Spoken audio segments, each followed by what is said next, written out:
दोस्तों नमस्कार। मैं हूं राजकुमार सिंह। आज बात करेंगे रिश्तों के दुखांत और उससे बढ़ते सामाजिक संकट की।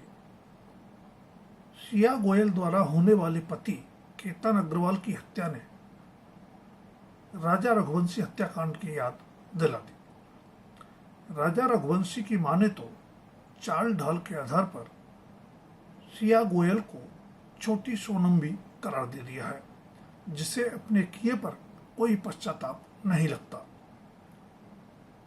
सोनम ने प्रेमी के साथ मिलकर पिछले साल मई में राजा रघुवंशी की तब हत्या करवा दी थी जब दोनों हनीमून के लिए शिलोंग गए थे।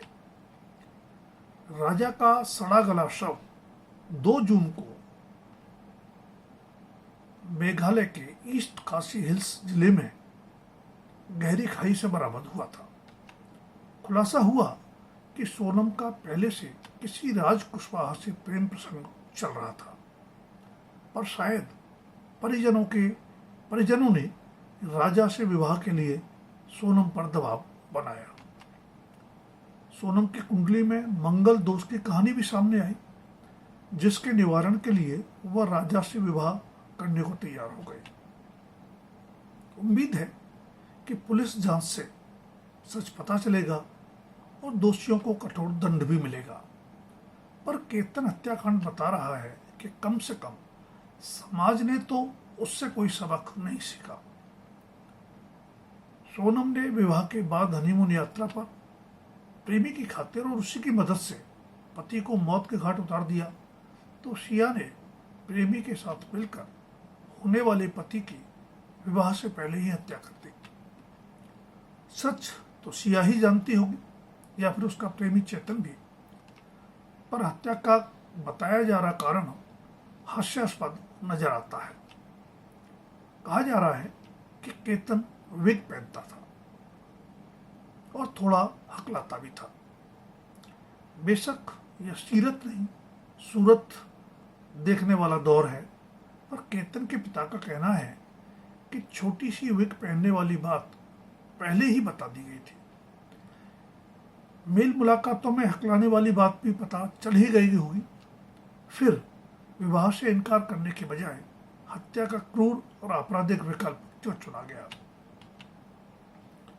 इस सवाल के सही जवाब की उम्मीद भी पुलिस जांच से ही करनी होगी, जिसके लिए एसआईटी बना दी गई है, जिसने अपना काम शुरू कर दिया है। महाराष्ट्र सरकार ने चर्चित वकील उज्ज्वल निकम को पब्लिक प्रोसिक्यूटर भी नियुक्त कर दिया है। बेशक हर अपराधी को उचित दंड मिलना चाहिए, पर क्या समाज को मूक दर्शक बने रहना चाहिए? बेवफाई में जान गंवाने वाला राजा रघुवंशी पहला इंसान नहीं था, और केतन अग्रवाल भी आखिरी नहीं होगा। आधुनिक दौर में वैवाहिक जीवन का सबसे खूबसूरत यादगार समय मानकर हनीमून का इंतजार हर युवा करता है, पर राजा के लिए वही दुखांत बन गया। केतन की विवाह की तैयारियां जोरों पर थीं। इसी साल नवंबर में विवाह के लिए उदयपुर में शाही महल और परिजनों के लिए चार्टर्ड प्लेन बुक थे। प्री वेडिंग शूट के लिए दोनों विदेश भी जाने वाले थे, पर शायद साजिश के तहत सिया ने पासपोर्ट गुम कर दिया। जिस लोहागढ़ किले पर 18 जून को केतन को खाई में धकेला गया, वहां भी सिया उसे तीसरी बार लेकर गई। केतन की हत्या से खुद को स्तब्ध बता रहे सिया के परिजन उसे दोषी साबित होने पर उसी खाई में फेंक देने की सजा की बात भी कह रहे हैं। बेशक देर सवेर सिया को उसके किए की सजा मिलेगी, पर सवाल फिर वही समाज में पनपती खतरनाक प्रवृत्ति का है, जिसकी चिंता कहीं नजर नहीं आती। क्या सोनम और सिया को व्यक्ति के बजाय खतरनाक प्रवृत्ति मानना जरूरी नहीं? अपराधों के आंकड़े बताते हैं कि ऐसे मामलों में ज्यादातर प्रेम प्रसंग की भूमिका रहती है। लिव इन रिलेशनशिप को मान्यता देने वाली व्यवस्था से तो आप विवाह पूर्व या विवाहेतर संबंधों पर नसीहत की उम्मीद नहीं कर सकते, पर परिवार नई पीढ़ी को सही संस्कार देने के दायित्व से मुक्त कैसे हो सकते हैं? वर्जित संबंधों का समाज ही मूकदर्शक बना रहेगा तो सत्ताधीशों को क्या फर्क पड़ता है। हमें अपनी महान विरासत पर गर्व करने के उपदेश अक्सर दिए जाते हैं, पर उसे लगातार विकृति से बचाने की चिंता कहीं नजर नहीं आती। सावित्री सत्यवान के चरित्र वाले देश में सोनम और सिया की प्रवृत्ति पनप रही है तो समाज अपनी जिम्मेदारी और जवाबदेही से मुंह नहीं चुरा सकता। रफ्तार और बदलाव के इस युग में 7 जन्मों के साथ की बात पुरातन पंथी लग सकती है, पर एक जन्म का साथ तो ईमानदारी से निभाई है। बेशक विवाह संबंध में लड़का और लड़की दोनों को पसंद नापसंद का समान अधिकार होना चाहिए, फिर भी अगर साथ चलना मुश्किल लगे तो अलगाव को भी गलत नहीं मानना चाहिए। लेकिन रिश्तों में बेवफाई हरगिज़ स्वीकार्य नहीं हो सकती। हत्या कानूनी अपराध है तो बेवफाई सामाजिक अपराध है। विवाह पूर्व और विवाहेतर संबंधों की बढ़ती प्रवृत्ति तथा उनके आपराधिक दुखांत की बढ़ती घटनाएं बताती हैं कि संबंधित परिवार और समाज भी अपना दायित्व ठीक से नहीं निभा पा रहा। कभी साहित्य और समाज को सिनेमा का दर्पण कहा जाता था, लेकिन आज उसके नाम पर ही पश्चिम से आयातित अपसंस्कृति ही घर घर परोसी जा रही है।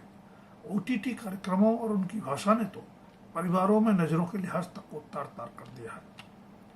पिछले साल मेरठ में एक पत्नी ने प्रेमी के साथ मिलकर अपने पति की हत्या कर उसे ड्रम में सीमेंट डालकर जमा दिया।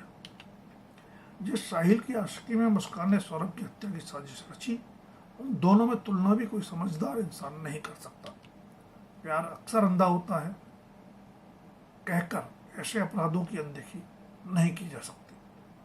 उसके बाद पत्नियों द्वारा अपने प्रेम प्रसंग में बाधक पतियों को ड्रम में सीमेंट बना देने की धमकियों की खबरें बताती हैं कि बेवफा पत्नी द्वारा पति की सुनियोजित हत्या शर्मिंदगी के बजाय हौसला अफजाई का कारण बन रही है। रिश्तों के कत्ल की फहरिस्त लंबी बन सकती है। आत्महत्या के लिए मजबूर कर देने वाले पति पत्नियों के किस्से भी कम नहीं है। सिर्फ पत्नियां ही नहीं, पति या प्रेमी भी अपने प्यार की हत्या करने या कराने में पीछे नहीं है। प्रेमिका से लेकर लिव इन पार्टनर और पत्नी तक की सुनियोजित हत्या के दिल दहला देने वाले मामले सामने आ रहे हैं। कहीं सब सूटकेस में मिलता है तो कहीं फ्रिज में। हरियाणा के रेवाड़ी में एक युवक ने अपनी लिव इन पार्टनर की हत्या कर खुद भी आत्महत्या कर ली। प्रेम विवाह करने वाला 2 बच्चों का यह पिता यह युवक 3 बच्चों की मां के साथ लिव इन में रह रहा था। युवक का शव पंखे से फंदे में लटका मिला, जबकि लिव इन पार्टनर का शव बेड के अंदर। हत्या के तरीके बताते हैं कि ज्यादातर घटनाएं तात्कालिक गुस्से के बजाय सोच समझकर सुनियोजित तरीके से अंजाम दी गई। हर रिश्ते में नोकझोंक होती है, लेकिन बात जान लेने तक पहुंच जाए तो तय है कि प्यार हरगिज नहीं था। नैतिक मूल्यों, संस्कारों और परिवार संस्कृति के लिए विश्व भर में सराहा जाने वाला भारतीय समाज आत्मघाती कगार पर पहुंचता दिख रहा है तो विभिन्न कारणों से संयुक्त परिवारों का विघटन तथा आधुनिकता के नाम पर अपसंस्कृति का विस्फोट ही इसकी मुख्य वजह लगते हैं। विवाह पूर्व तथा विवाहेतर संबंध फैशन बनते जा रहे हैं। व्यक्तिगत स्वतंत्रता की मुखर आकांक्षा वाले दौर में जब वर्जनाएं तोड़ने की होड़ है, तब नैतिक मूल्यों और संस्कारों के सवाल पर चौतरफा आत्मघाती मान पसरा हुआ है। दोस्तों, अगर वीडियो पसंद आए तो लाइक, शेयर और चैनल को सब्सक्राइब अवश्य करें। आपकी राय का भी कमेंट बॉक्स में रहेगा इंतजार। धन्यवाद। अभी के लिए इतना ही। जल्द फिर मिलेंगे किसी नए विषय के साथ।